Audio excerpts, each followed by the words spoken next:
রামবাবু 30 কিমি per hour হয়ে গেলে 15 মিনিট দেরিতে পাচ্ছেন, 40 কিমি পার আওয়ার হয়ে গেলে 15 মিনিট আগে পাচ্ছেন। বাড়ি থেকে বিদ্যালয়ের দূরত্ব কত? ঠিক আছে, তো কিভাবে করবো? এক্স ওয়াই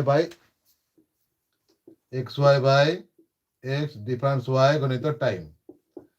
এক্স ওয়াই স্পিডগুলো, অর্থাৎ 30 গণিত 40 বাই 30 ডিফারেন্স 40, টাইমটা কি হবে? 15 মিনিট দেরি আর 15 মিনিট আগে, মানে দুটোই বিপরীত। আর বিপরীত হলে যোগ করতে হয়। বিপরীত হলে কি করতে হবে? না, যোগ করতে হবে। তাহলে 15 প্লাস 15, 15 প্লাস 15 বাই 60, যেহেতু গতিবেগগুলো ঘন্টায় দেওয়া আছে তার টাইমটা ঘন্টায় করতে হবে।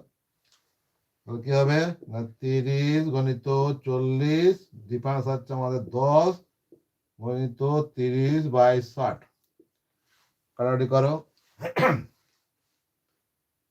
120 60 কিমি কত হচ্ছে? 60 কিমি। বাড়ি থেকে বিদ্যালয়ের দূরত্ব 60 কিমি। ওকে, তোমাদের উত্তর